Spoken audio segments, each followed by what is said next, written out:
Eu nunca imaginei que meu casamento de 12 anos terminaria assim, diante de 9 vizinhos atônitos, com meu marido Paulo aos berros na porta de casa e uma mulher que eu mal conhecia jogando minhas roupas pela janela do nosso quarto.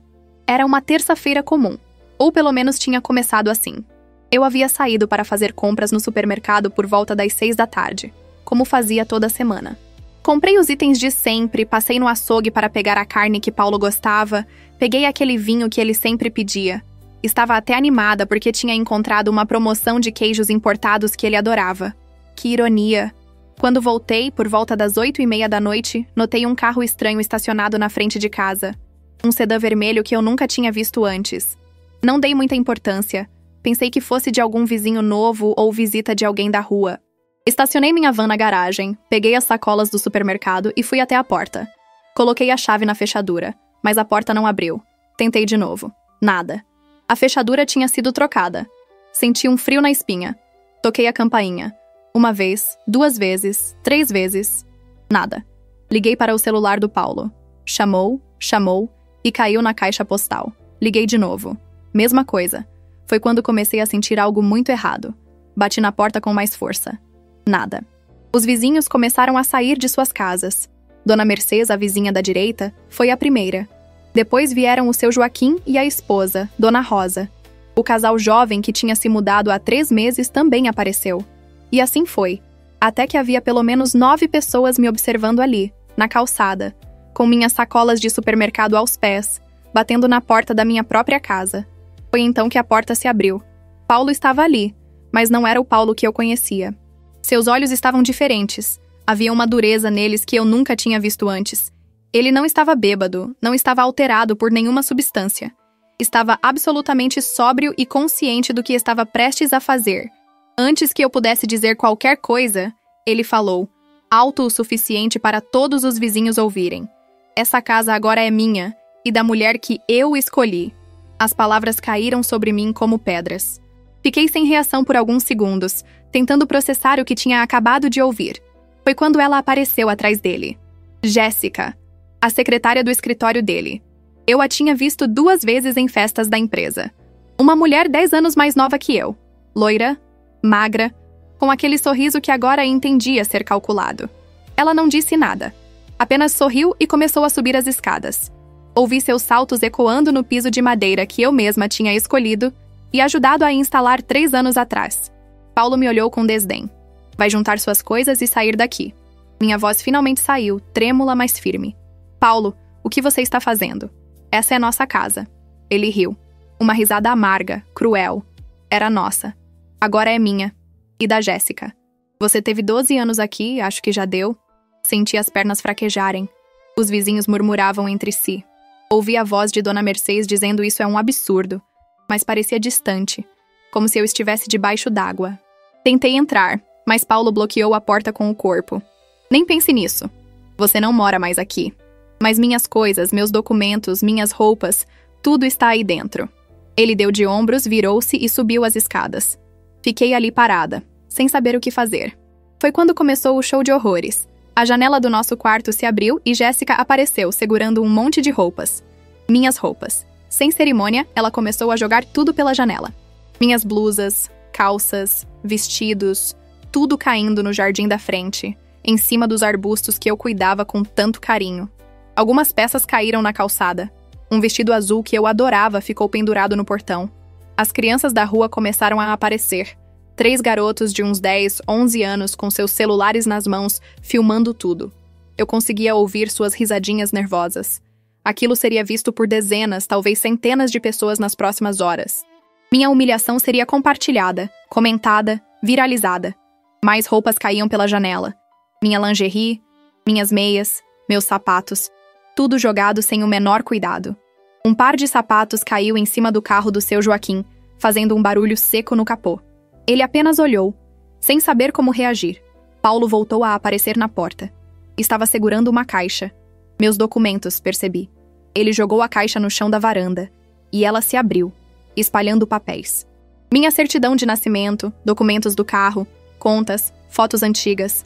Tudo ali, exposto, sendo pisoteado por seus pés enquanto ele ia e voltava, trazendo mais coisas minhas. Você tem 5 minutos para juntar essa porcaria e sair daqui. Senão eu chamo a polícia e te acuso de invasão de propriedade. As palavras não faziam sentido. Invasão de propriedade? Da minha própria casa. Mas a realidade era aquela. Ele tinha trocado a fechadura. Estava me expulsando. E havia 9 testemunhas vendo tudo aquilo. Comecei a juntar minhas coisas em silêncio.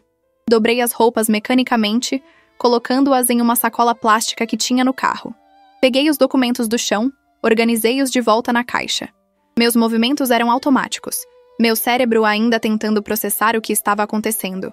As crianças continuavam filmando. Uma delas, um menino de cabelo preto, chegou mais perto.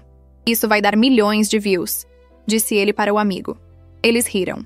Dona Mercedes se aproximou. Querida, você pode ficar na minha casa hoje. Tenho um quarto de hóspedes. Olhei para ela, para seu rosto bondoso e preocupado. Sorri. Não sei de onde veio aquele sorriso, mas ele veio, genuíno e tranquilo.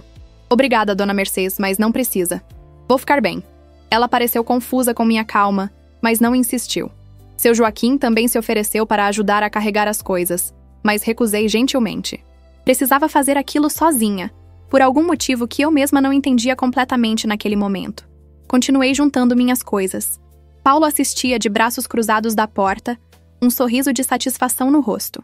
Jéssica tinha descido e estava ao lado dele, sua mão possessiva no braço dele. Ela estava usando meu roupão. O roupão de seda que minha mãe tinha me dado no último Natal. Senti uma pontada de raiva, mas a suprimi.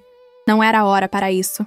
Quando eu estava terminando de juntar o que conseguia carregar, Paulo gritou. Alto o suficiente para acordar quem ainda não estava assistindo ao espetáculo. Vai dormir na rua, vagabunda. A palavra ecoou pela rua silenciosa. Vagabunda.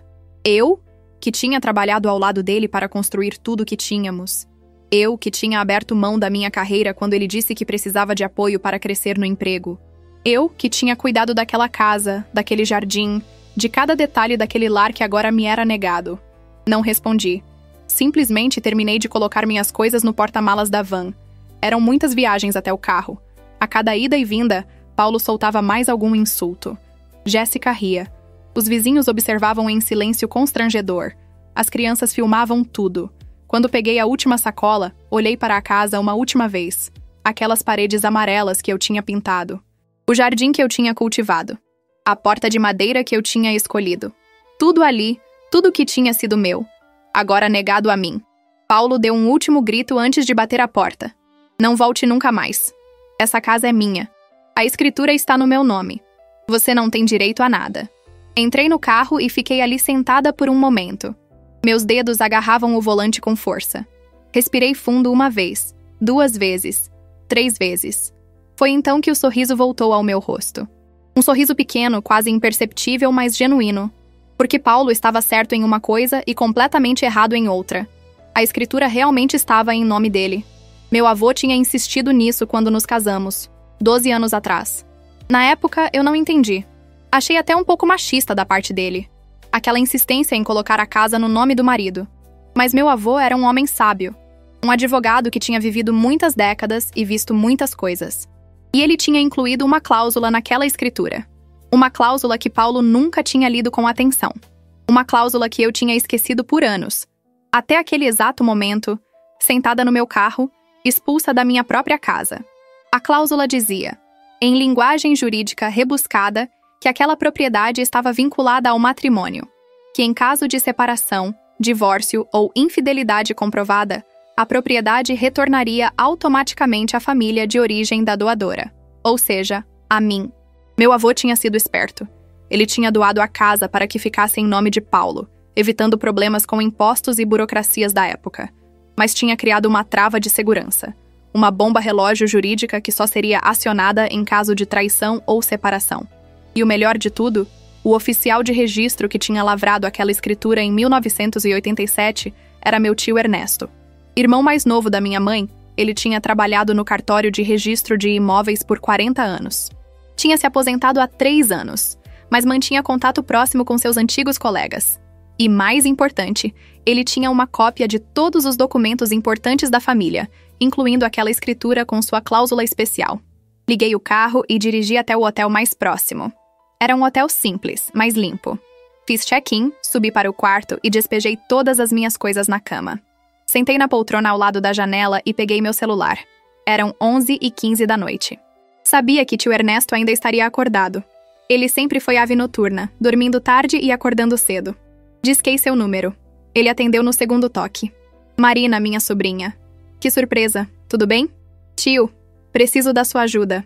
Aconteceu algo grave. Contei tudo a ele. Cada detalhe daquela noite humilhante.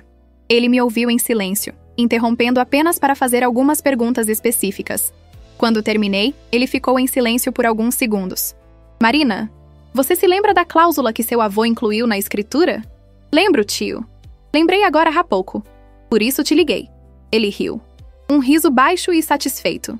Seu avô era um gênio. Ele me fez incluir aquela cláusula contra todos os pareceres dos outros advogados. Dizia que conhecia homens, que sabia como eles podiam ser. Na época, achei que ele estava sendo excessivamente cauteloso. Mas vejam só. A cláusula ainda está válida, tio? Válida e vinculante. E com as filmagens que esses garotos fizeram, que certamente já estão na internet, você tem prova documental da infidelidade e da expulsão. É um caso clássico de acionamento da cláusula. Senti um peso sair dos meus ombros. E o que preciso fazer? Amanhã de manhã, às 8 em ponto, vá até o cartório. Vou ligar para a doutora Silvia. Ela é a atual oficial de registro. Vamos preparar toda a documentação necessária. Você vai precisar de um advogado também. Conheço alguém ótimo para casos assim. Já tenho advogado, tio. A doutora Fernanda, você conhece. Excelente escolha. Ela é ótima. Ligue para ela agora, mesmo sendo tarde. Esse tipo de caso requer ação rápida. Vou fazer isso. Obrigada, tio. Obrigada por tudo. Não me agradeça. Agradeça seu avô. Ele que teve a visão. Eu só executei. Desliguei e imediatamente liguei para a doutora Fernanda. Ela era minha advogada há 5 anos, tinha me ajudado com questões de contratos quando eu ainda tentava manter meu pequeno negócio de consultoria. Atendeu sonolenta, mas ficou completamente desperta quando comecei a contar o que tinha acontecido. Marina, isso é sério. Muito sério. Mas temos um caso fortíssimo. Com essa cláusula e as filmagens, seu marido não tem a menor chance. Quanto tempo vai levar? Ela pensou por um momento. Se agirmos rápido, podemos ter uma liminar até amanhã à tarde. Vou precisar de toda a documentação. Você tem a escritura original? Não, está na casa. Mas meu tio tem uma cópia autenticada. Perfeito. Me encontre no cartório amanhã às 8h30. Vou preparar os documentos essa noite mesmo. Desliguei o telefone e me permiti finalmente chorar. Não de tristeza, mas de alívio, de raiva, de humilhação. Tudo que tinha segurado durante aquelas horas na rua, na frente dos vizinhos, finalmente saiu. Chorei por meia hora, até não ter mais lágrimas. Depois tomei um banho longo e quente, pedi comida no quarto e me forcei a comer, mesmo sem fome. Precisava de energia para o dia seguinte. Antes de dormir, abri as redes sociais. Como esperado, o vídeo já estava lá. Vários ângulos diferentes, filmados por crianças diferentes. Marido expulsa esposa de casa na frente de vizinhos, dizia uma legenda. Homem troca mulher por amante e joga roupas pela janela, dizia outra. Os comentários eram um misto de indignação e curiosidade mórbida. Algumas pessoas me defendiam, outras faziam especulações cruéis sobre o que eu teria feito para merecer aquilo. A internet sendo a internet. Não importava. Aqueles vídeos eram, na verdade, minha melhor prova. Salvei todos os links, fiz capturas de tela, documentei tudo. A doutora Fernanda ia adorar ter esse material. Consegui dormir algumas horas, acordando várias vezes durante a noite. Cada vez que acordava, a realidade do que tinha acontecido me atingia novamente. Mas junto com a dor, vinha aquele sorriso pequeno e determinado. Paulo tinha cometido o erro da vida dele, e ia descobrir isso muito em breve. Às 7 da manhã eu já estava de pé, vestida e pronta. Escolhi uma roupa simples, mas elegante. Um terno cinza que passava seriedade. Prendi meu cabelo em um coque. Nada de maquiagem exagerada. Apenas o básico. Precisava parecer a vítima que eu era, mas também a mulher forte que estava prestes a dar a volta por cima. Cheguei ao cartório às 8h15. Tio Ernesto já estava lá, conversando com uma mulher de seus 50 anos que eu assumi ser a doutora Silvia. Ele me viu e abriu um sorriso largo. Marina, querida. Venha, tenho pessoas para você conhecer. Apresentou-me a doutora Silvia, que me cumprimentou com um aperto de mão firme e um olhar compreensivo. Seu tio me contou tudo. Lamento muito pelo que aconteceu. Mas vamos resolver isso. A doutora Fernanda chegou às 8h30 em ponto, carregando uma pasta grossa de documentos. Passei a última hora e meia preparando tudo. disse ela. Tenho aqui o pedido de liminar, a petição inicial do divórcio com pedido de danos morais e todos os anexos necessários. Ela espalhou os documentos sobre a mesa. Eram dezenas de páginas, todas detalhando meu caso, citando a cláusula da escritura, anexando capturas de tela dos vídeos virais, depoimentos de vizinhos que a doutora Fernanda tinha conseguido coletar nas primeiras horas da manhã, através de mensagens e ligações. Você trabalhou a noite toda, eu disse, impressionada. Para casos como esse, vale a pena. Seu ex-marido... Ela pausou e corrigiu com um sorriso cru. Seu futuro ex-marido cometeu todos os erros possíveis. Humilhação pública, expulsão de lar, adultério comprovado. E ainda teve a estupidez de fazer isso tudo sendo filmado. É quase como se ele quisesse se incriminar. Passamos as próximas 2 horas no cartório, organizando toda a documentação necessária. A doutora Silvia examinou a escritura original que meu tio tinha guardado por todos aqueles anos, confirmando que a cláusula estava perfeitamente válida e registrada. Ela explicou que, devido à natureza da cláusula e às circunstâncias documentadas, o processo de reversão da propriedade poderia ser extraordinariamente rápido. Seu avô foi muito inteligente ao redigir isso, ela disse, ajustando os óculos enquanto lia o documento amarelado pelo tempo. A linguagem jurídica é impecável. Ele não deixou nenhuma brecha. A propriedade foi doada com uma condição resolutiva expressa.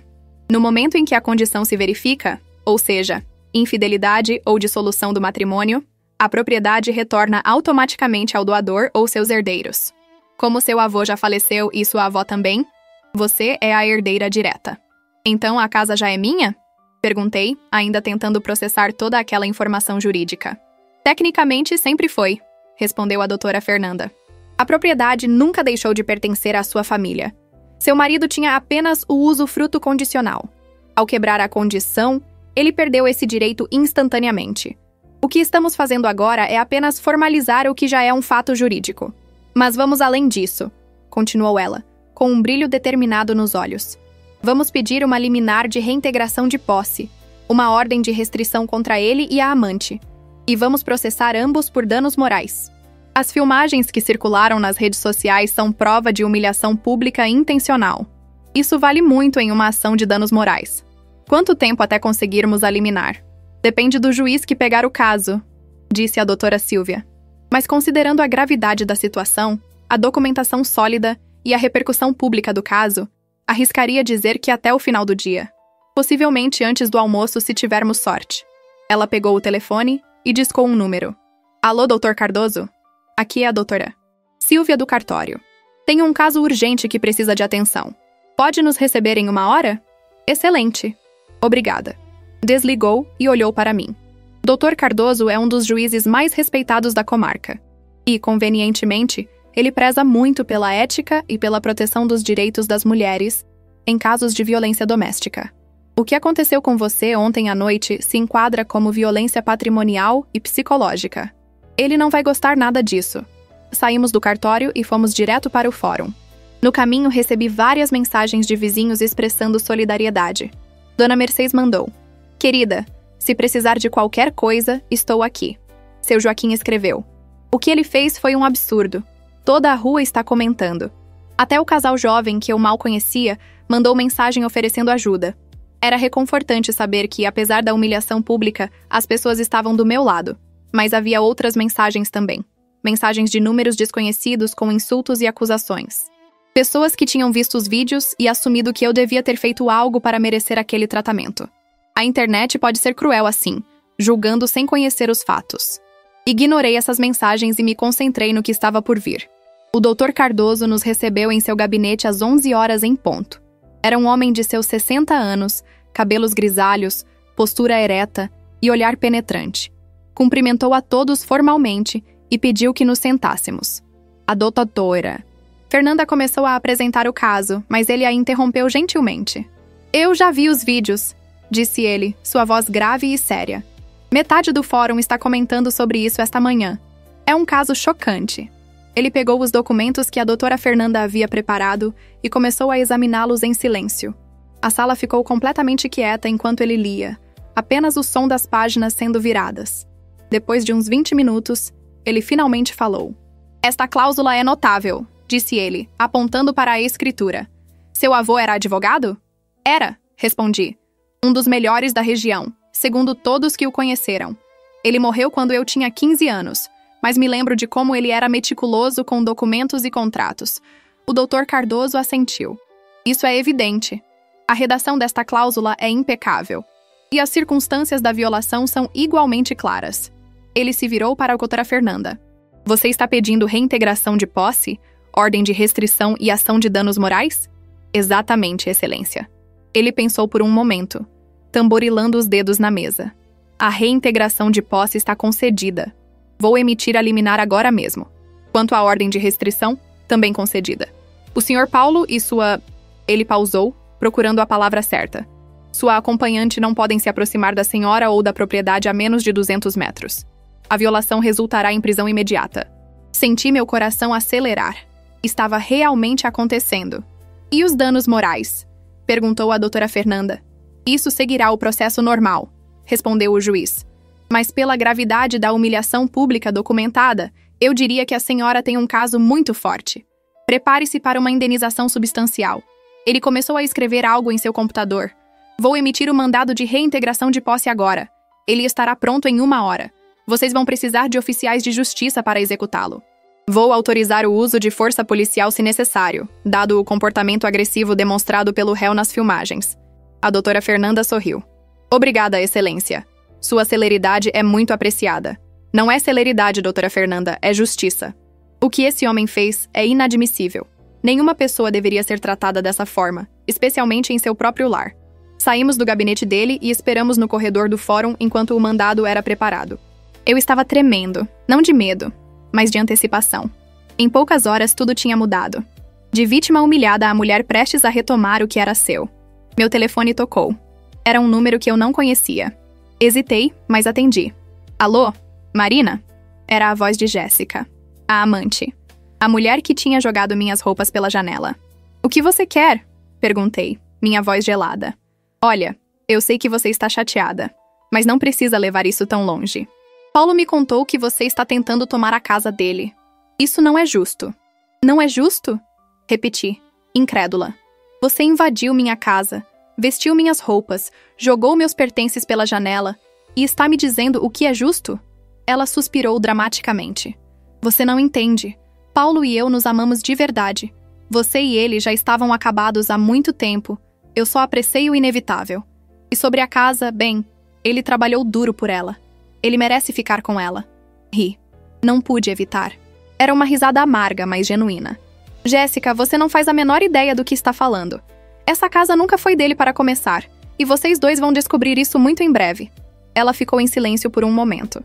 Do que você está falando? Você vai ver. Agora, não me ligue mais. E aproveite essas últimas horas na minha casa, porque são as últimas mesmo. Desliguei antes que ela pudesse responder. A doutora Fernanda me olhou com um sorriso de aprovação. Bem colocado. Às 12h15, o mandado estava pronto. Era um documento oficial, com o selo do tribunal, assinado pelo Dr. Cardoso, autorizando a reintegração imediata de posse. 2 oficiais de justiça foram designados para nos acompanhar, junto com 2 viaturas da Polícia Militar. Parecia excessivo, mas a doutora Fernanda explicou que era procedimento padrão em casos com potencial para confronto. Fizemos uma pequena caravana até minha rua. Meu carro, o carro da doutora Fernanda, um veículo oficial do fórum com os oficiais de justiça e 2 viaturas policiais. Eram 2h15 da tarde quando chegamos. A rua estava relativamente vazia, sendo meio de semana. Algumas crianças brincavam na calçada, mas fugiram assim que viram as viaturas. Dona Mercedes estava regando o jardim e parou, a mangueira ainda na mão, observando nossa chegada. Seu Joaquim saiu de casa, intrigado. Outros vizinhos começaram a aparecer nas janelas. Estacionamos em frente à casa. Minha casa. Senti uma onda de emoção ao vê-la novamente. Tinha passado apenas uma noite longe, mas parecia uma eternidade. Os oficiais de justiça saíram primeiro, seguidos pelos policiais. A doutora Fernanda veio ao meu lado. Deixe-os fazer o trabalho deles primeiro. Quando estiver seguro, você entra. Um dos oficiais, um homem alto de uns 40 anos, tocou a campainha. Ninguém atendeu. Ele tocou de novo, depois bateu na porta. Polícia e oficiais de justiça. Abram a porta. Temos um mandado judicial. Silêncio. Ele bateu de novo, mais forte. Se não abrirem voluntariamente, vamos arrombar a porta. Foi quando a porta se abriu. Paulo estava lá, ainda de pijama no meio da tarde. Seus olhos se arregalaram quando viu as viaturas, os policiais, os oficiais e, finalmente, eu. O que diabos está acontecendo aqui? O oficial mostrou o mandado. O senhor é Paulo Henrique da Silva? Sou. O que vocês querem? Temos um mandado de reintegração de posse. Esta propriedade pertence legalmente à senhora Marina da Silva Costa, e o senhor tem que desocupá-la imediatamente. Paulo ficou pálido. Do que você está falando? Esta casa é minha. Está no meu nome. O oficial permaneceu calmo e profissional. O mandado está assinado pelo juiz Dr. Cardoso e tem força de lei imediata. O senhor pode contestar na justiça, mas agora precisa sair. Não! Gritou Paulo. Isso é um absurdo. Vocês não podem fazer isso. Jéssica apareceu atrás dele, agora parecendo assustada. Paulo, o que está acontecendo? Eles querem nos tirar daqui, ele disse, sua voz subindo de tom. Mas não vão conseguir. Eu vou ligar para meu advogado. Um dos policiais deu um passo à frente. Senhor, sugiro que coopere. O mandado é legítimo e será executado. O senhor pode sair voluntariamente ou podemos escoltá-lo para fora. A escolha é sua.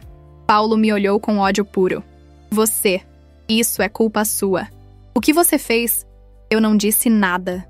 Apenas fiquei ali, de pé, observando enquanto seu mundo desmoronava da mesma forma que ele tinha desmoronado o meu na noite anterior. Diferença é que o meu mundo estava sendo reconstruído, enquanto o dele estava sendo destruído permanentemente. Jéssica começou a chorar. Paulo, faz alguma coisa. Não podemos ficar sem casa. Ele tentou fechar a porta, mas o policial a segurou. Senhor, não dificulte as coisas. Não quero ter que prendê-lo por desacato. Foi quando Paulo perdeu completamente a compostura. Ele tentou empurrar o policial, gritando obscenidades. O segundo policial imediatamente interveio, e em questão de segundos, Paulo estava algemado. Você está sendo detido por desacato à autoridade e resistência à prisão, disse o policial enquanto o segurava. Jéssica gritou. Não! Paulo! Ela tentou ir até ele, mas foi impedida pelo oficial de justiça. A senhora também precisa sair da propriedade agora. Mas minhas coisas... Tem 15 minutos para pegar seus pertences essenciais.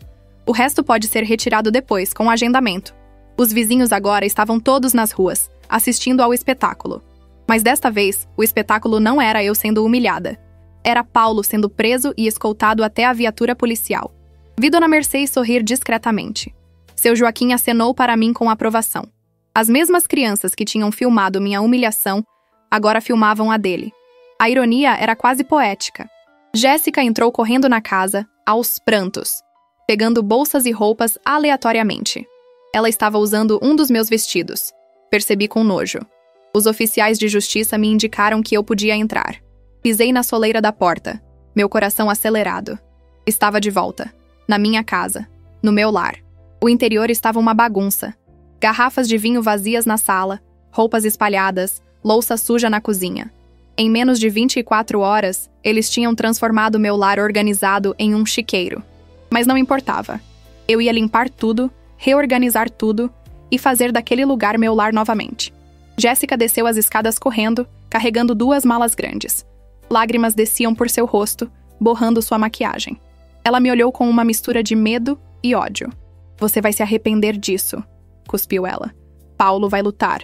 Ele vai conseguir a casa de volta. Não vai, respondi calmamente. E quanto mais cedo você aceitar isso, melhor para você. Agora saia da minha casa e não volte nunca mais. Ela passou por mim em disparada, tropeçando nos próprios pés, deixando cair algumas roupas no caminho. Não parou para pegá-las. Apenas correu até um táxi que ela tinha chamado e saiu dali. Paulo já tinha sido levado na viatura policial, ainda gritando sobre seus direitos e sobre como aquilo era ilegal. Os oficiais de justiça fizeram uma vistoria completa da casa, documentando tudo. Eles fotografaram a bagunça, os pertences que Paulo e Jéssica tinham deixado para trás, tudo. Isso seria útil no processo de danos morais. Senhora Marina, disse um dos oficiais, a casa está oficialmente sob sua posse novamente. Vamos trocar as fechaduras imediatamente para garantir que eles não tentem retornar. Já chamei um chaveiro que deve chegar em meia hora. Obrigada, respondi, ainda processando tudo o que tinha acontecido. Um caminhão de mudança parou na frente da casa. Confusa, saí para ver do que se tratava. 2 homens desceram do caminhão. Senhora Marina da Silva Costa? Perguntou um deles. Sou eu. Temos uma mudança agendada para este endereço. As coisas do Sr. Paulo Henrique da Silva. A doutora Fernanda apareceu ao meu lado, sorrindo. Eu tomei a liberdade de agendar isso esta manhã. Pensei que seria útil já ter os pertences dele empacotados e prontos para serem retirados. Menos trabalho para você. Olhei para ela impressionada. Você pensou em tudo. Tento, ela disse com um sorriso modesto. Os homens da mudança entraram e começaram a trabalhar com eficiência. Eles sabiam exatamente o que fazer, separando as coisas de Paulo das minhas, empacotando tudo em caixas e levando para o caminhão. Levou cerca de 2 horas para terminarem. Quando acabaram, a casa estava vazia de qualquer rastro de Paulo. Suas roupas, seus documentos, seus objetos pessoais, tudo tinha sido removido. Onde vão levar essas coisas? Perguntei. Para um depósito, respondeu a doutora Fernanda. Ele pode retirá-las quando quiser, mediante agendamento, mas não pode vir aqui. A ordem de restrição proíbe. Assenti, satisfeita. O chaveiro chegou e trocou todas as fechaduras. Desta vez, apenas eu tinha as chaves. A doutora Fernanda sugeriu também instalar câmeras de segurança, caso Paulo tentasse algo. Concordei imediatamente. Quando todos finalmente saíram, já eram quase 6 da tarde. Fiquei sozinha na minha casa, no silêncio. Andei pelos cômodos, tocando nas paredes, nos móveis, reconhecendo cada espaço. Era meu de novo.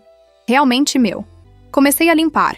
Lavei toda a louça suja, joguei fora as garrafas vazias, arrumei os móveis que tinham sido movidos de lugar. Troquei todos os lençóis da cama, incapaz de usar os mesmos em que Paulo e Jéssica tinham dormido. Coloquei para lavar todas as toalhas, todos os roupões. Queria eliminar qualquer rastro deles. Trabalhei até quase meia-noite, limpando e organizando. Quando finalmente parei, a casa estava parecendo ela mesma novamente. Não perfeita ainda, mas reconhecível. Minha. Tomei um banho longo, vesti meu pijama mais confortável e me deitei na minha cama. Na minha casa. No meu quarto. Peguei o celular para checar as mensagens. Havia dezenas delas. Mensagens de apoio dos vizinhos, de amigos que tinham visto os vídeos e ficado chocados. Mensagens de parentes distantes expressando solidariedade. E havia uma mensagem de um número desconhecido. Era um vídeo. Hesitante, abri. Era uma gravação da chegada das viaturas, da prisão de Paulo, de Jéssica saindo correndo com as malas. As mesmas crianças que tinham filmado minha humilhação agora tinham filmado a dele. O vídeo já tinha milhares de visualizações. Os comentários eram em sua maioria satisfeitos. Justiça feita, dizia um. Bem feito para ele, dizia outro. Karma em ação, comentava um terceiro. Sorri. Não era que eu quisesse vingança, exatamente. Mas não podia negar que havia uma satisfação em ver Paulo enfrentando as consequências de suas ações. Ele tinha me humilhado publicamente. Tinha me expulsado da minha casa. Tinha me chamado de vagabunda na frente de todos. Agora, ele estava colhendo o que tinha plantado. Mas mais do que isso, eu tinha aprendido algo importante sobre mim mesma. Eu era mais forte do que imaginava. Tinha enfrentado a pior humilhação da minha vida e, em menos de 24 horas, tinha dado a volta por cima completamente. Não tinha me deixado destruir. Não tinha aceitado o papel de vítima. Tinha lutado e tinha vencido. Pensei no meu avô, naquela cláusula que ele tinha incluído na escritura há tantos anos. Ele tinha me protegido mesmo depois de morto. Tinha previsto, com sua sabedoria e experiência, que eu poderia precisar dessa proteção um dia. E ele tinha garantido que eu a teria. Obrigada, vovô. Sussurrei para o teto. Obrigada por cuidar de mim, mesmo de onde você está. Fechei os olhos e pela primeira vez em 24 horas, consegui dormir profundamente. Sem pesadelos, sem ansiedade. Apenas um sono tranquilo e reparador na minha própria cama, na minha própria casa. Acordei na manhã seguinte com os primeiros raios de sol entrando pela janela do quarto. Por um momento, fiquei desorientada, sem saber onde estava. Então tudo voltou de uma vez. A expulsão, a humilhação, a reviravolta, a vitória. Estava na minha casa, na minha cama, no meu lar. Peguei o celular. Eram 7h20 da manhã. Tinha várias mensagens novas. A doutora Fernanda tinha enviado uma às 6h30. Bom dia, Marina. Paulo foi liberado da delegacia às 5 da manhã. Pagou fiança, mas a ordem de restrição continua válida. Ele não pode se aproximar de você ou da casa, apenas avisando para você ficar atenta. Senti um frio na espinha. Paulo estava solto. E conhecendo-o como eu conhecia, Ele não ia aceitar isso quieto. Mas eu estava protegida pela lei agora. Ele não podia fazer nada sem sofrer consequências graves. Levantei, vesti um roupão e desci para fazer café. A cozinha estava silenciosa e limpa, como eu tinha deixado na noite anterior. Preparei o café devagar, saboreando cada movimento familiar. Estava pegando minha xícara quando a campainha tocou. Fui até a porta e olhei pelo olho mágico que tinha acabado de ser instalado junto com a nova fechadura. Era Dona Mercedes, segurando algo que parecia ser um pote. Abri a porta com um sorriso. "Bom dia, Dona Mercedes." "Bom dia, querida," ela disse, devolvendo o sorriso. "Trouxe um bolo para você. Pensei que precisasse de algo caseiro depois de tudo que passou." Meus olhos se encheram de lágrimas, mas pisquei para contê-las. "Muito obrigada. Quer entrar para um café?" Ela hesitou. "Não quero incomodar." "Não há incômodo nenhum. Por favor, entre." Ela entrou timidamente, olhando ao redor. "A casa está tão limpa. Você trabalhou até tarde ontem?" "Trabalhei. Precisava me sentir em casa de novo." Sentamos na cozinha, tomando café e comendo o bolo que ela tinha trazido. Era um bolo de cenoura com cobertura de chocolate, ainda morno. Estava delicioso. "Sabe," Dona Mercedes disse depois de um gole de café. "Toda a rua está comentando. O que ele fez com você foi horrível, mas o que aconteceu ontem foi..." Ela procurou a palavra certa. Foi justiça. Sorri levemente. Foi mesmo. Ela se inclinou para a frente, baixando a voz como se estivesse compartilhando um segredo. "Posso perguntar uma coisa?" "Pode." "Como você conseguiu reverter tudo tão rápido?" A maioria das mulheres nessa situação levaria meses, anos até, para conseguir a casa de volta. "Como você fez isso em menos de um dia?" Contei a ela sobre meu avô, sobre a cláusula na escritura, sobre como ele tinha previsto exatamente esse tipo de situação décadas atrás. Ela me ouviu com atenção, balançando a cabeça de vez em quando. "Seu avô era um homem sábio," ela disse quando terminei. "E você foi esperta em não desmoronar. Muitas mulheres teriam entrado em pânico, mas você manteve a calma e agiu estrategicamente. Eu estava apavorada por dentro," admiti. Mas sabia que não podia demonstrar. Não na frente dele, não na frente dos vizinhos. Precisava manter a dignidade. E você manteve. Todos nós vimos. Foi admirável. Ficamos conversando por mais 1 hora. Ela me contou que seu Joaquim e outros vizinhos queriam organizar algo para me apoiar. Talvez um jantar comunitário. Fiquei tocada pela solidariedade. Quando ela saiu, me senti menos sozinha. Passei o resto da manhã organizando alguns detalhes da casa. Liguei para a empresa de câmeras de segurança que a doutora Fernanda tinha recomendado e agendei a instalação para o dia seguinte. Troquei as senhas de todos os serviços da casa. Internet, TV a cabo, tudo. Queria garantir que Paulo não tivesse acesso a absolutamente nada. Por volta do 12:00, recebi uma ligação de um número desconhecido. Hesitei, mas atendi. "Alô? Marina?" Era uma voz feminina que eu não reconheci. "Quem fala?" "Meu nome é Carla. Eu era colega de trabalho do Paulo. Posso falar com você alguns minutos?" Fiquei imediatamente na defensiva. "Sobre o quê?" "Sobre o Paulo. E sobre outras coisas que acho que você deveria saber." Silêncio. Decidi dar a ela o benefício da dúvida. "Estou ouvindo." Ela respirou fundo. "Eu vi os vídeos. Todo mundo no escritório viu. E eu não conseguia ficar quieta. Você merece saber a verdade completa." "Que verdade?" "A Jéssica não é a primeira, Marina. Paulo tem feito isso há anos." Senti o chão sumir sob meus pés. "O quê?" "Teve uma antes da Jéssica. Amanda. Ela trabalhou no escritório por 6 meses. Há 2 anos. Eles tiveram um caso. Quando você descobriu aquela vez que ele chegou tarde em casa várias vezes seguidas e disse que era trabalho? Era ela. Lembrei. Tinha havido um período há cerca de 2 anos em que Paulo tinha ficado distante, chegando tarde, sempre com desculpas sobre projetos urgentes no trabalho. Eu tinha desconfiado, mas ele tinha sido tão convincente nas suas negações que eu tinha decidido confiar. Tinha sido uma idiota. E teve outra antes dela. Carla continuou. Patrícia. Ela era da área de marketing. Isso foi há uns 4 anos. Durou alguns meses. 4 anos. Ele estava me traindo há pelo menos 4 anos, provavelmente mais. Quantas tinha havido que essa Carla nem sabia? "Por que você está me contando isso?" Perguntei, minha voz trêmula. "Porque não é justo." Ela respondeu. "Porque você foi humilhada publicamente, e ele está se fazendo de vítima no escritório. Está dizendo que você ficou louca, que inventou coisas, que a casa sempre foi dele. E eu não consigo ficar quieta vendo isso." Você tem provas? Do caso atual com Jéssica, todo mundo tem. Eles nem se escondiam mais. Dos outros casos, tenho mensagens, e-mails que a Amanda me mandou na época desabafando. E a Patrícia ainda trabalha na empresa. Ela poderia testemunhar se necessário. Posso enviar tudo para você? Por favor, respondi. Vou passar para minha advogada. Ela agradeceu por eu ter ouvido e desligou. Minutos depois, meu celular começou a receber dezenas de mensagens dela. Capturas de tela de conversas, fotos, e-mails. Cada uma delas uma facada no coração, mas também mais munição para o processo de danos morais. Encaminhei tudo para a doutora Fernanda imediatamente. Ela respondeu em minutos. Isso é ouro, Marina!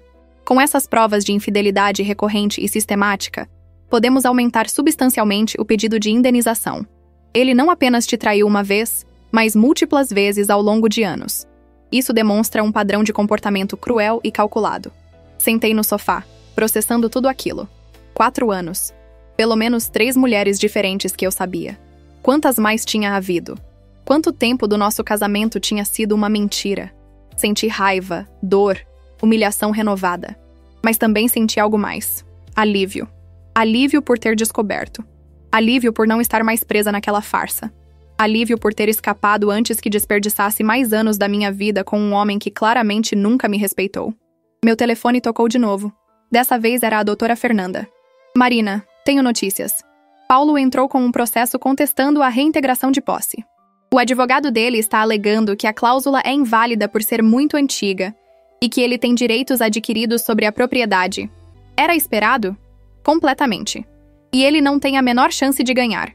A cláusula está perfeitamente registrada e é juridicamente sólida. Mas isso significa que vamos ter audiências, certo? Sim. A primeira está marcada para a semana que vem. Mas enquanto isso, a liminar continua válida. A casa é sua, e ele não pode se aproximar. E tem mais, ela continuou. Recebi uma proposta dele para acordo. Que tipo de acordo? Ele oferece desistir de contestar a casa se você desistir do processo de danos morais. Soltei uma risada amarga. Ele deve estar desesperado. Está, confirmou ela, porque sabe que vai perder nos 2 processos. E a exposição pública está prejudicando a imagem dele. Aparentemente, o escritório onde ele trabalha está considerando demiti-lo por conduta inadequada. Boa, respondi friamente. E quanto à proposta de acordo? Obviamente vamos recusar, certo? Completamente. Ele te humilhou publicamente, te traiu repetidamente, te expulsou da sua casa. Ele vai pagar por isso, Marina. Financeira e socialmente. Depois que desliguei, fiquei pensando em como tudo tinha mudado tão rapidamente. 2 dias atrás, eu era uma esposa que achava ter um casamento razoavelmente feliz, mesmo que não perfeito. Agora eu era uma mulher divorciando-se de um marido serial infiel, lutando por danos morais e descobrindo que os últimos anos da minha vida tinham sido baseados em mentiras. Mas eu também era uma mulher que tinha lutado e vencido. Uma mulher que tinha sua casa de volta. Uma mulher que não tinha se deixado destruir. Passei a tarde respondendo mensagens de apoio. Tinha recebido centenas delas de pessoas que eu nem conhecia, que tinham visto os vídeos e ficado indignadas com o que Paulo tinha feito. Era reconfortante saber que, mesmo entre estranhos, havia empatia e solidariedade. Por volta das 5 da tarde, estava na cozinha preparando o jantar quando vi um carro parar em frente à casa. Era um carro que eu reconheci. O carro da mãe de Paulo, Dona Célia. Meu estômago se apertou. Ela saiu do carro e veio até a porta. Toquei a campainha antes que ela pudesse. Dona Célia, falei através do interfone que tinha sido instalado. A senhora não pode estar aqui. Há uma ordem de restrição. Ela olhou para a câmera, surpresa. Marina, sou eu. Preciso falar com você. Sobre Paulo. A ordem de restrição não se aplica à família dele. Ela está certa. A doutora Fernanda tinha dito que a ordem era específica para Paulo e Jéssica. Suspirei e abri a porta. Ela entrou, parecendo desconfortável. Obrigada por me receber, ela disse. Sei que não precisava. Ofereci café, mais por cortesia do que por vontade. Sentamos na sala, um silêncio pesado entre nós. Marina, ela começou. Eu vi os vídeos. Vi o que meu filho fez. E estou envergonhada. Olhei para ela, surpresa. Esperava que ela viesse defender Paulo, não criticá-lo. Ele está dizendo que você armou tudo, que manipulou a situação, que a casa é dele por direito. Mas eu conheço meu filho. E sei quando ele está mentindo. Ela tomou um gole de café, suas mãos tremendo ligeiramente. Eu criei ele para ser melhor que isso. Não sei onde foi que errei. A senhora não errou, dona Célia. As escolhas dele são responsabilidade dele, não sua. Ela balançou a cabeça tristemente. Eu tinha esperanças para vocês dois. Achei que ele tinha encontrado uma boa mulher em você. Alguém que o equilibrasse, que o fizesse melhor. Aparentemente eu estava errada. Nós dois estávamos, respondi suavemente. Ela olhou ao redor da sala. Esta casa sempre foi bonita. Você cuidava dela com tanto carinho. Lembro de todas as vezes que vim aqui e você estava ou no jardim ou decorando algo novo. Paulo nunca deu valor a isso. Ficamos em silêncio por um momento. Ele me ligou hoje de manhã, ela disse finalmente. Estava desesperado, dizendo que ia perder tudo, que você estava tirando a casa dele, que o advogado dele disse que ele não tem chances de ganhar. E o que a senhora disse a ele? Disse que ele colheu o que plantou. Que se tivesse respeitado você e o casamento, nada disso teria acontecido. Ele não gostou de ouvir isso. Imagino que não. Dona Célia se levantou para ir embora. Marina, eu só queria que você soubesse que nem toda a família dele está do lado dele nessa. O que ele fez foi errado, e ele merece as consequências. Obrigada por me dizer isso, respondi, genuinamente tocada. E sinto muito que você esteja no meio disso. Sou a mãe dele. É meu lugar estar no meio disso. Mas ser mãe dele não significa que vou apoiar suas ações horríveis. Acompanhei-a até a porta. Antes de sair, ela se virou. Se precisar de algo, qualquer coisa, me avise. Eu sei que é estranho, dadas as circunstâncias. Mas ainda tenho carinho por você. Você foi uma boa nora. Merece coisa melhor do que meu filho te deu. Depois que ela saiu, fiquei surpresa com a conversa. Não esperava que a mãe de Paulo viesse me apoiar. Mas era bom saber que nem todos da família dele eram como ele. Passei a noite assistindo TV, tentando me distrair. Mas minha mente continuava voltando para tudo que tinha acontecido. 2 dias. Em apenas 2 dias, minha vida tinha virado completamente de cabeça para baixo e depois se endireitado de novo, mas de uma forma completamente diferente. Estava checando as portas antes de dormir quando meu celular tocou. Era um número privado. Hesitei, mas atendi. Alô? Você acha que ganhou, não é? Era Paulo. Sua voz estava carregada de raiva. Paulo, você não pode me ligar. A ordem de restrição... Foda-se a ordem de restrição. Aquela casa é minha. Eu trabalhei por ela. Você não trabalhou nada, Paulo. A casa foi um presente do meu avô, com uma cláusula que você nunca se deu ao trabalho de ler. Agora ela voltou para onde sempre pertenceu. Comigo. Ele riu, uma risada amarga. Você acha que é esperta, não é? Acha que me ferrou. Mas você não sabe de nada. Eu vou lutar, vou contestar isso até o fim, e vou te deixar sem nada. Boa sorte com isso, respondi, mantendo minha voz calma, mesmo com o coração acelerado.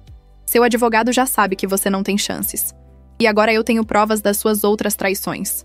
Amanda, Patrícia. Quantas mais, Paulo? Quantas mais que eu não sei? Silêncio do outro lado. Como você descobriu? Isso? Ele finalmente perguntou, sua voz menos confiante agora. Não importa. O que importa é que eu sei, e minha advogada sabe. E em breve, o juiz vai saber. Você está acabado, Paulo. Não só vai perder a casa, como vai me pagar uma indenização substancial por anos de traição e pela humilhação pública. Você é uma vadia, ele cuspiu. Sempre foi. Sorri, mesmo que ele não pudesse ver. Se eu sou uma vadia, o que isso faz de você? O homem que passou 12 anos casado comigo? Não me ligue mais, Paulo. Da próxima vez vou reportar para a polícia que você violou a ordem de restrição.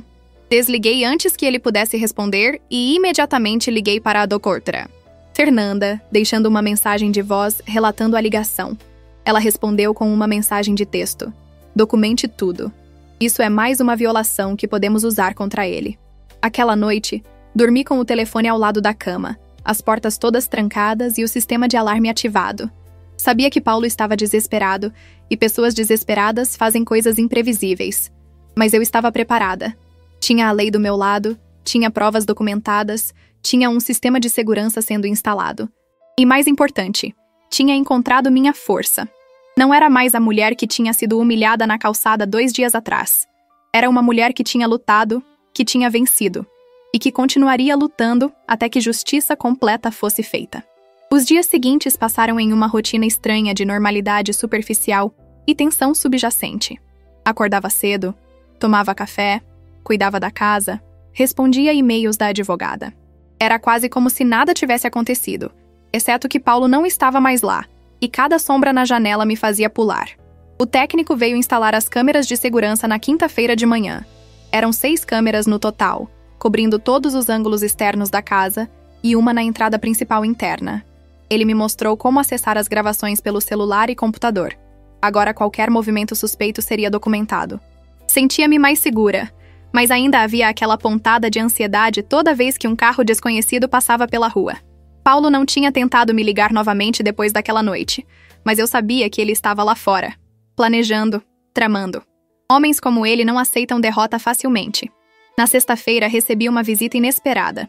Estava regando as plantas do jardim quando um carro preto parou em frente à casa.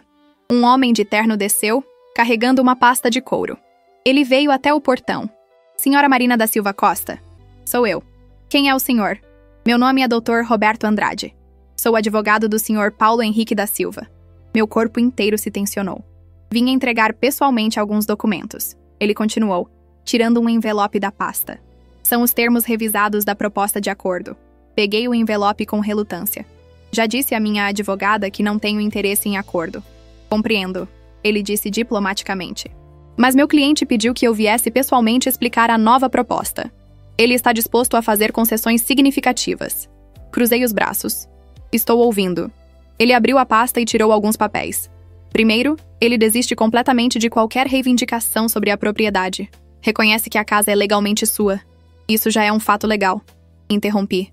Não é concessão nenhuma. Ele assentiu. Verdade. Mas ele também oferece pagar R$50 mil como compensação imediata, além de cobrir todas as despesas do processo de divórcio. Em troca, você desiste do processo de danos morais. 50 mil. Era muito dinheiro. Mas não era sobre dinheiro. Era sobre princípios. Era sobre o fato de que ele tinha me humilhado publicamente, tinha me traído repetidamente, tinha me jogado na rua como se eu fosse lixo. Doutor Andrade, com todo respeito, o senhor pode dizer ao seu cliente que ele pode enfiar os 50 mil dele onde o sol não bate. Vou continuar com o processo de danos morais. E quando eu ganhar, e vou ganhar, ele vai pagar muito mais do que isso. Ele pareceu levemente surpreso com minha franqueza, mas manteve a compostura profissional. A senhora tem certeza? O processo pode se arrastar por meses, até anos. E não há garantia de quanto você vai receber no final. Prefiro esperar e receber o que mereço do que aceitar migalhas agora para facilitar a vida dele. Ele guardou os papéis de volta na pasta. Vou transmitir sua resposta ao meu cliente, mas posso lhe dizer que ele não vai ficar feliz. Que pena, respondi com falsa simpatia. Acho que ele vai ter que aprender a lidar com não estar feliz. É uma sensação que conheço bem, graças a ele. O advogado foi embora, e imediatamente liguei para a doutora Fernanda relatando a visita. 50 mil? Ela disse. E ouvi a indignação na voz dela. É um insulto. Baseado nas provas que temos, você pode facilmente conseguir 3, 4 vezes isso. Ele está tentando se safar barato. Foi o que pensei. Você fez certo em recusar. Vamos mostrar a ele, na audiência, que ações têm consequências. A audiência estava marcada para a terça-feira seguinte. Eu estava nervosa, mas também determinada. Passei o fim de semana me preparando mentalmente. A doutora Fernanda veio no domingo à tarde para uma última revisão de tudo. Sentamos na sala, papéis espalhados pela mesa de centro. Então, ela começou. Vamos repassar o que vai acontecer.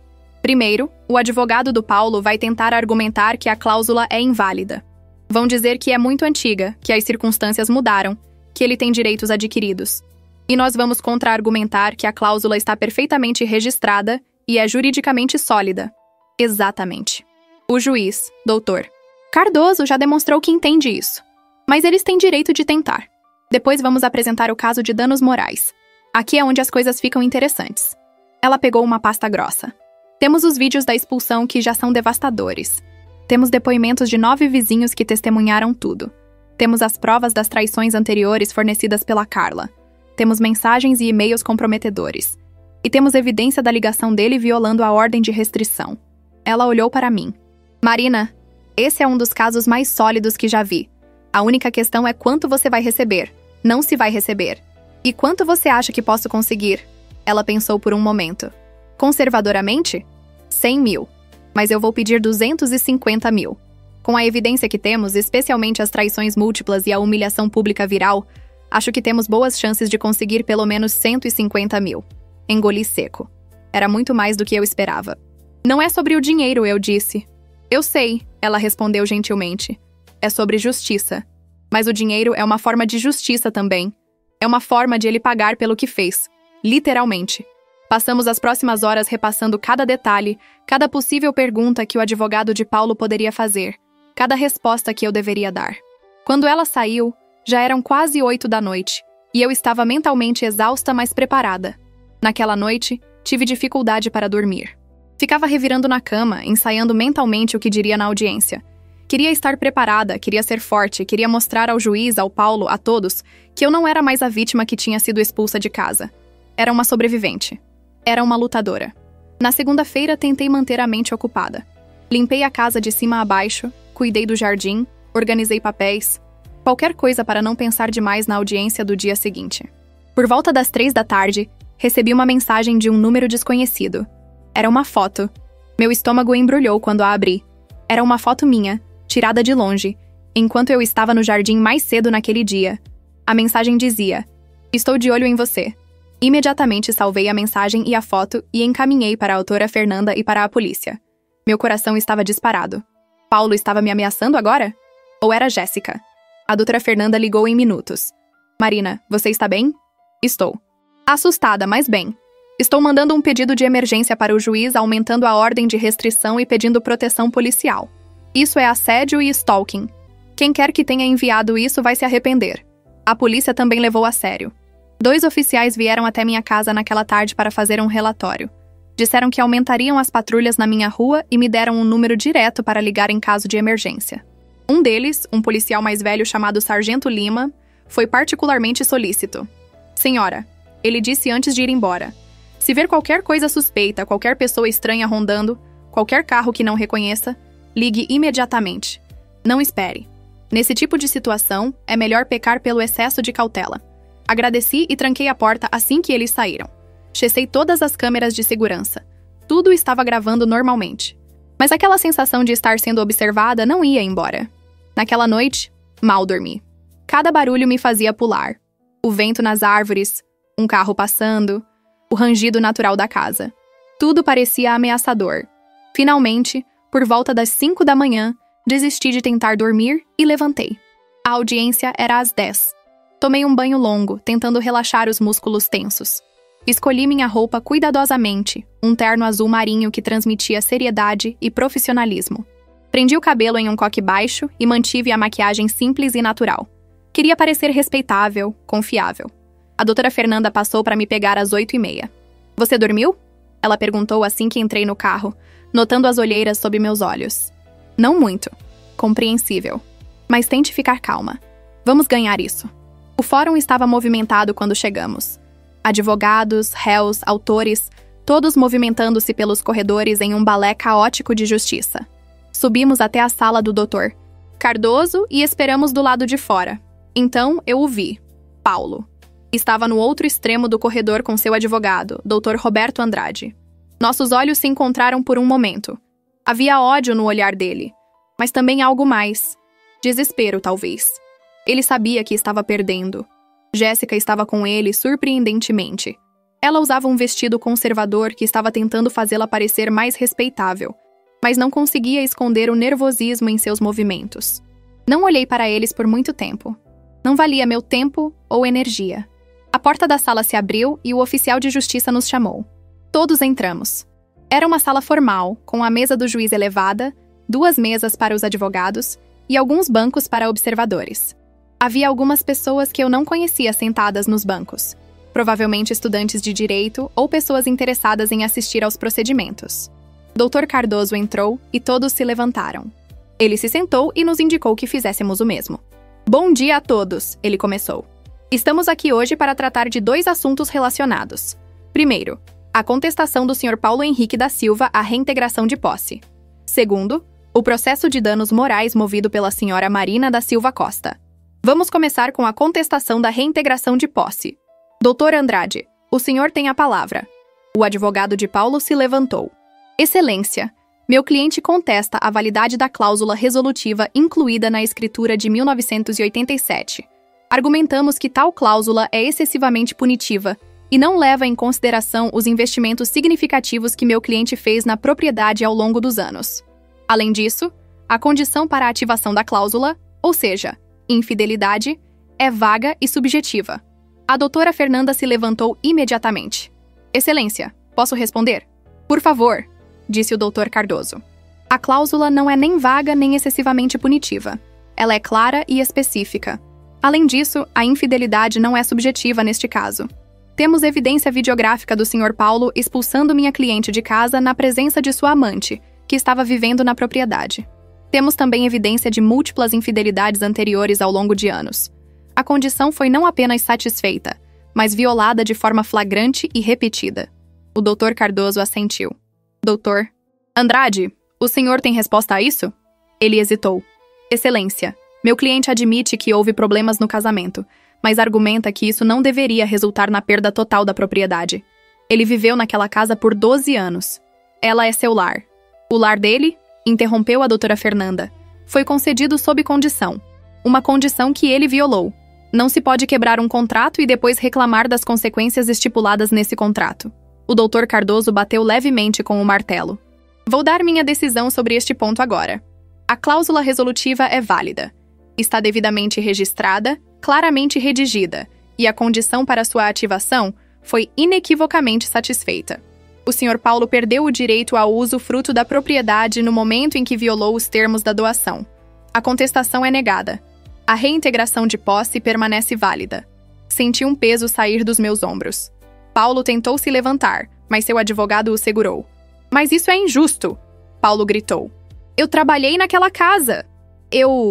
O doutor Cardoso bateu o martelo mais forte. Senhor Paulo, o senhor vai se comportar ou será removido desta sala. O senhor teve a oportunidade de apresentar seus argumentos através de seu advogado. A decisão está tomada. Paulo se sentou, mas eu podia ver a raiva fervilhando nele.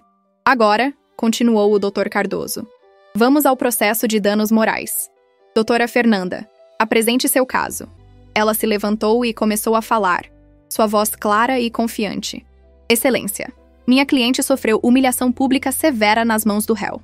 No dia 15 de novembro, às 23 horas, o Sr. Paulo expulsou minha cliente da residência conjugal na presença de 9 vizinhos e várias crianças que filmaram todo o incidente.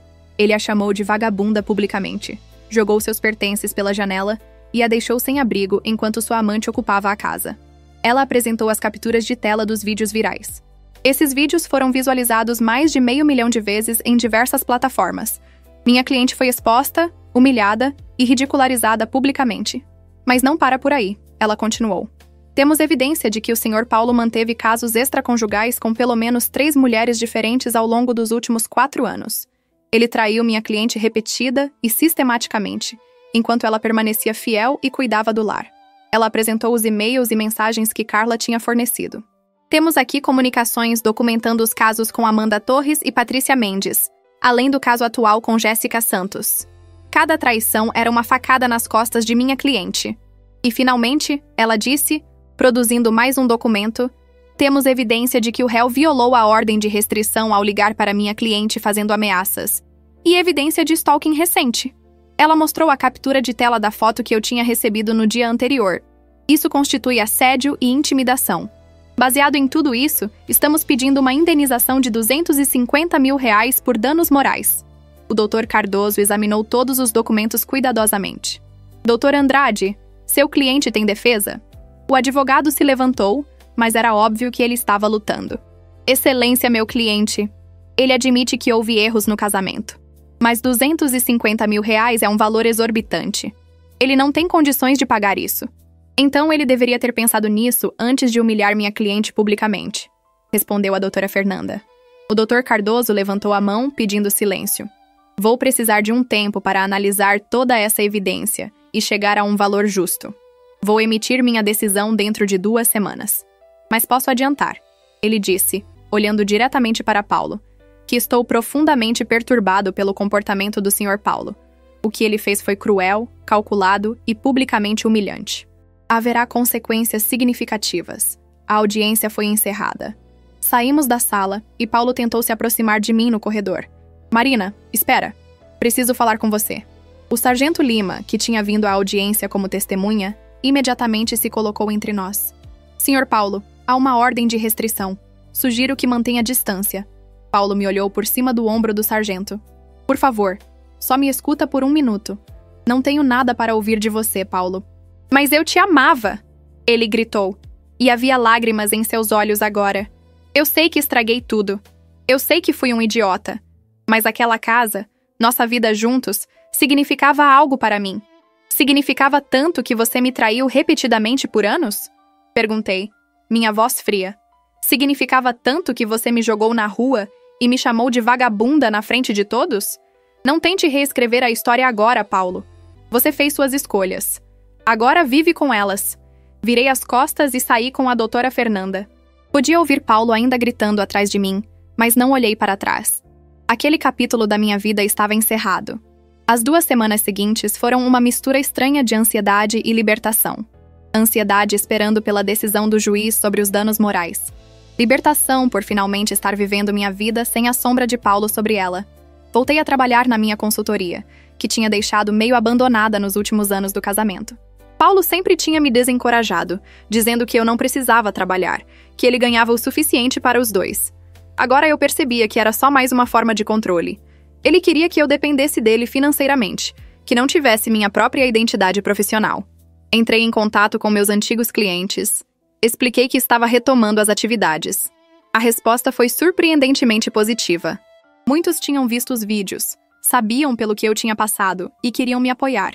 Em 1 semana, tinha 3 novos contratos assinados. O trabalho era bom para mim. Mantinha minha mente ocupada, me dava um senso de propósito além do drama legal que ainda se desenrolava. Comecei a acordar mais cedo, animada para começar o dia, em vez de arrastar-me da cama como fazia nos últimos anos do casamento. Dona Mercedes e outros vizinhos continuaram sendo incrivelmente solidários. Ela me trazia comida pelo menos 2 vezes por semana, sempre com a desculpa de que tinha feito demais e não queria desperdiçar. Seu Joaquim me ajudou a consertar o portão que tinha ficado desalinhado. O casal jovem, Marcelo e Júlia, me convidaram para jantar. Era reconfortante saber que tinha uma comunidade ao meu redor. Pessoas que se importavam.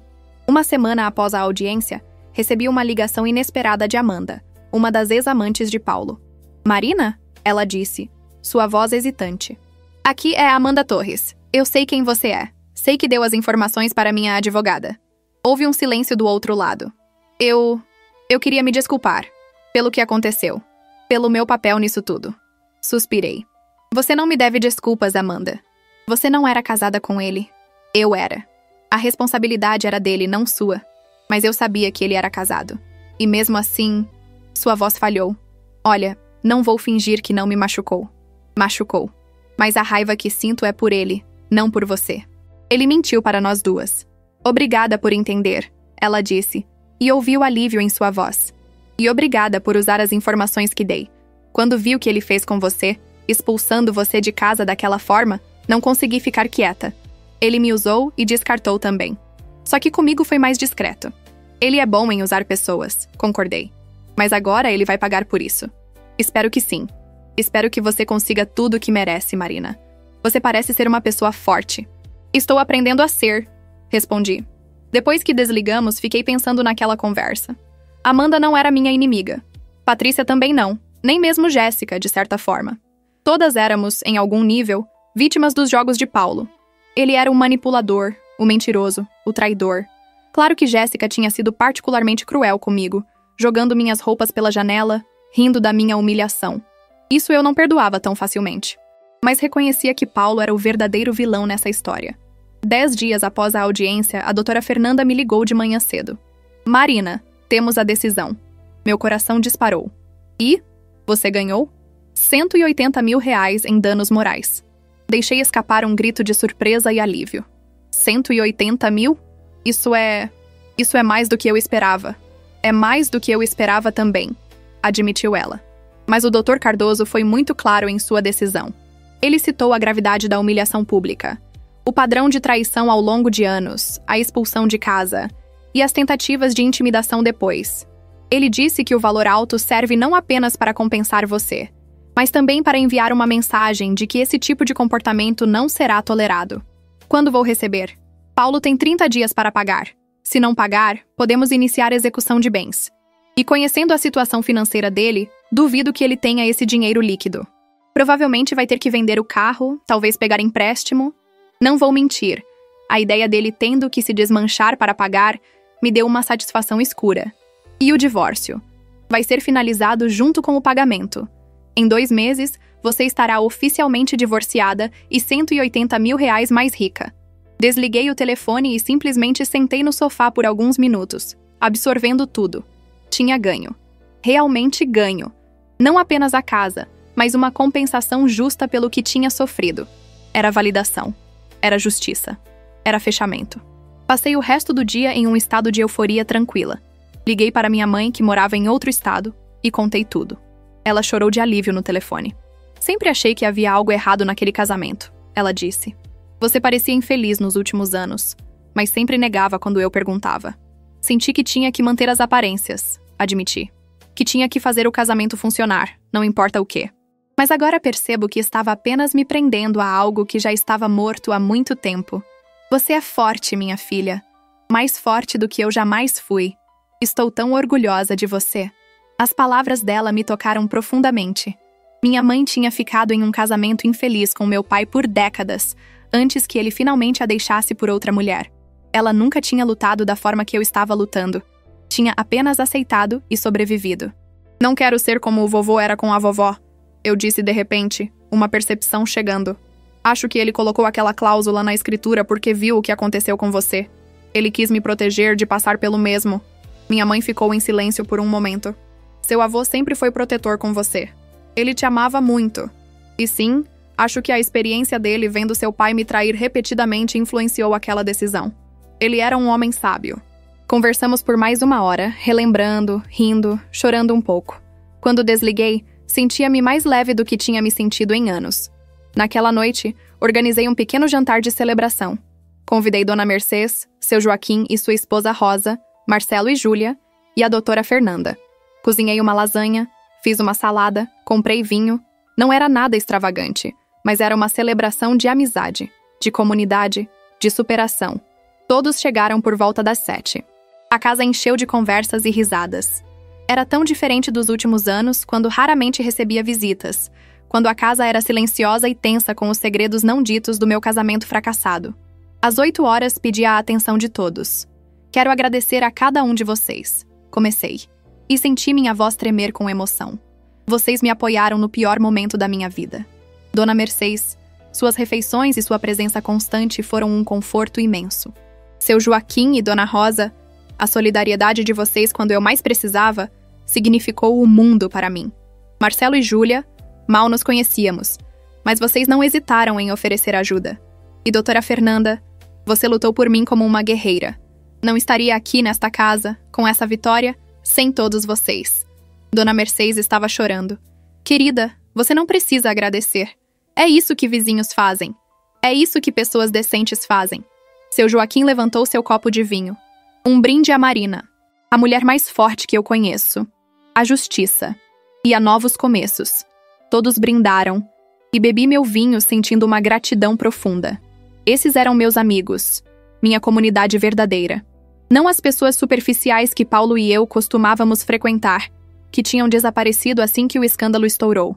Essas pessoas reais, autênticas, que tinham ficado do meu lado. Depois do jantar, quando todos tinham ido embora, sentei na varanda da frente com uma xícara de chá. A rua estava quieta, apenas o som ocasional de um carro passando ao longe. Olhei para minha casa, para o jardim que eu tinha cultivado, para a porta que agora tinha fechaduras que só eu controlava. Era realmente meu. Não por permissão de um marido, não por tolerância de alguém, mas por direito. Meu avô tinha garantido isso. Obrigada, vovô, sussurrei para a noite. Você cuidou de mim mesmo depois de partir. Você sabia, não sabia? Sabia que eu poderia precisar dessa proteção um dia. Uma brisa suave passou, fazendo as folhas das árvores sussurrarem. Escolhi acreditar que era ele, de alguma forma, me dizendo que estava orgulhoso. Os dias se transformaram em semanas. O prazo de 30 dias para Paulo pagar chegou e passou. Ele não pagou. A doutora Fernanda iniciou o processo de execução de bens. Descobrimos que Paulo tinha vendido o carro dele, um sedã de luxo, mas mesmo assim não tinha conseguido o valor completo. Ele estava tendo que vender outros pertences, pedir dinheiro emprestado. A realidade do que ele tinha feito estava finalmente atingindo-o financeiramente. Jéssica o tinha deixado. Soube por fofoca.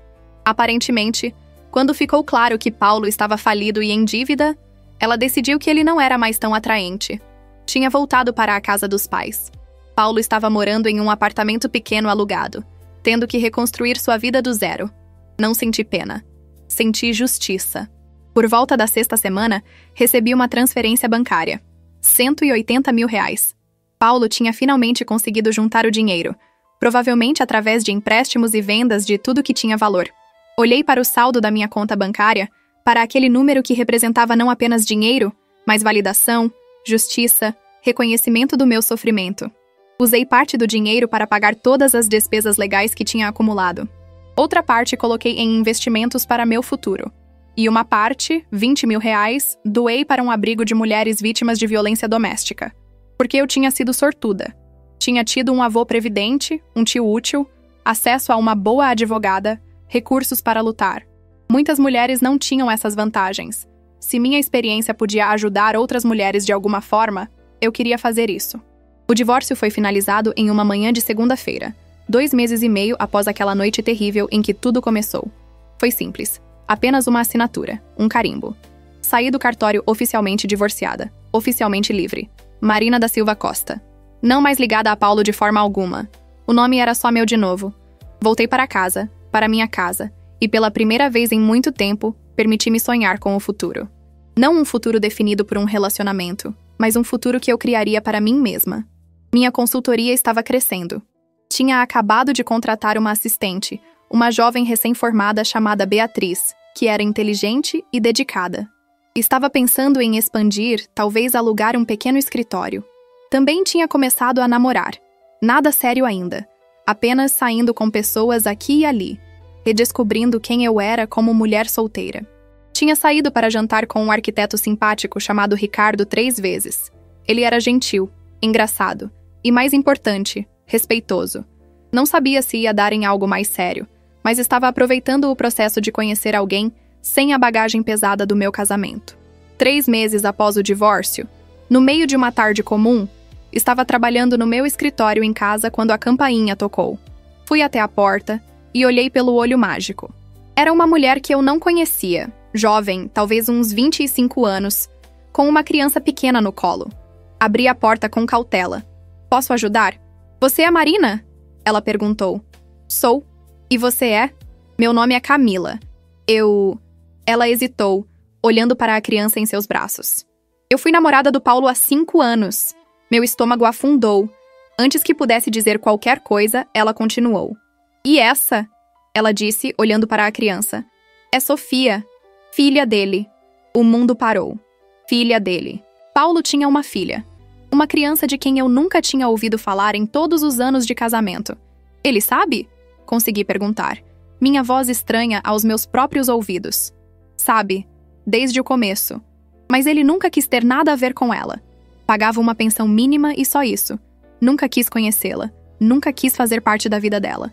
Mas agora," ela continuou, sua voz quebrando. "Ele parou de pagar. Disse que está falido por causa do divórcio, que não tem dinheiro. E eu não sei o que fazer. Pensei em procurar você porque eu vi os vídeos, li sobre o caso. E pensei que talvez você entendesse." Olhei para a criança, para aqueles olhos grandes que, agora que eu sabia, reconhecia traços de Paulo. 4 anos, Camila disse, respondendo minha pergunta não formulada. Ela tem 4 anos. 4 anos. Isso significava que Paulo tinha me traído, tinha engravidado outra mulher, enquanto nosso casamento ainda parecia, pelo menos superficialmente, estar intacto. "Entre", eu disse finalmente. "Vamos conversar." Sentamos na sala e Camila me contou toda a história. Ela tinha conhecido Paulo em um bar, não sabia que ele era casado. Quando descobriu, já estava grávida. Ele tinha implorado para ela fazer um aborto, oferecido dinheiro. Ela tinha recusado. Ele então tinha oferecido uma pensão mensal se ela nunca entrasse em contato comigo, nunca contasse a ninguém. Ela tinha concordado porque precisava do dinheiro. Mas agora ele tinha parado de pagar, e ela estava desesperada. "Tenho provas", ela disse, mostrando transferências bancárias antigas, mensagens, tudo documentando o relacionamento e o acordo deles. "Não sei o que fazer. Não tenho dinheiro para um advogado." Peguei meu telefone e liguei para a autora Fernanda. Ela a atendeu no segundo toque. "Marina, o que foi?" Preciso que você pegue mais um caso. E esse vai ser de graça. Pela primeira vez desde aquela noite terrível, 3 meses atrás, senti que tinha encontrado o meu propósito. Não era apenas sobre mim. Era sobre todas as mulheres que Paulo tinha usado, manipulado, abandonado. Era sobre essa criança que ele tinha rejeitado. Era sobre justiça de verdade. Nas semanas seguintes, a doutora Fernanda moveu uma ação em nome de Camila e Sofia. Cobrança de pensão atrasada, aumento substancial da pensão baseado nos verdadeiros rendimentos de Paulo e reconhecimento legal de paternidade completo, obrigando-o a ter seu nome na certidão de nascimento da criança. O caso causou mais escândalo. Os vídeos antigos ressurgiram com esse novo contexto. O homem que tinha expulsado a esposa de casa agora era revelado como tendo uma filha secreta que ele abandonara. A opinião pública, que já estava contra ele, ficou ainda mais indignada. Paulo tentou negar, depois tentou argumentar que não tinha condições de pagar mais pensão. Mas a doutora Fernanda era implacável. Ela mostrou que ele ainda tinha um salário, ainda tinha bens, e que a pensão que pagava era insultantemente baixa. 6 meses após meu divórcio, o juiz determinou que Paulo pagasse 50% de seus rendimentos líquidos como pensão alimentícia para Sofia, além de todos os valores atrasados com correção e juros. Também determinou que ele pagasse todas as despesas médicas, educacionais e de vestuário da criança. Paulo estava financeiramente destruído. E eu não senti pena nenhuma. Camila chorou quando recebeu a notícia. Obrigada, ela me disse, segurando minhas mãos. Obrigada por me ajudar quando não precisava fazer isso. Eu não fiz por você, respondi honestamente. Ou melhor, não só por você. Fiz por mim também, porque cada vitória contra ele é uma vitória para todas nós que ele machucou. E fiz pela Sofia. Ela merece ter um pai que seja responsável por ela, mesmo que ele nunca seja o pai que ela merece ter. Olhei para a menina que estava brincando no meu jardim, correndo entre as flores que eu tinha plantado. Ela era inocente em tudo isso. E agora ela teria pelo menos o suporte financeiro que merecia. 1 ano após aquela noite que mudou minha vida, fiz uma pequena festa na minha casa. Era para comemorar o aniversário da minha consultoria, que tinha crescido além das minhas expectativas. Tinha agora 3 funcionários e uma lista de clientes impressionante. Mas também era, simbolicamente, uma celebração de renascimento. 1 ano atrás, eu tinha sido jogada na rua, humilhada, destruída. Hoje eu era uma mulher de negócios bem-sucedida, financeiramente estável, vivendo na casa que era indubitavelmente minha, cercada de amigos verdadeiros. Dona Mercedes estava lá, claro, junto com seu Joaquim e Rosa. Marcelo e Júlia vieram com seu bebê recém-nascido. A doutora Fernanda veio com seu marido. Camila veio com Sofia. Ricardo, que agora era oficialmente meu namorado, estava ao meu lado, seu braço em volta da minha cintura. Tinha até convidado Carla, a colega de trabalho de Paulo que tinha fornecido as primeiras provas das traições. Ela tinha se tornado uma amiga improvável, mas genuína. Olhei ao redor da minha sala cheia de pessoas rindo e conversando, e senti uma gratidão profunda. A jornada tinha sido dolorosa. Tinha havido noites em que chorei até dormir, dias em que a raiva ameaçava me consumir, momentos em que duvidei se conseguiria superar. Mas tinha conseguido. Não apenas conseguido, mas prosperado.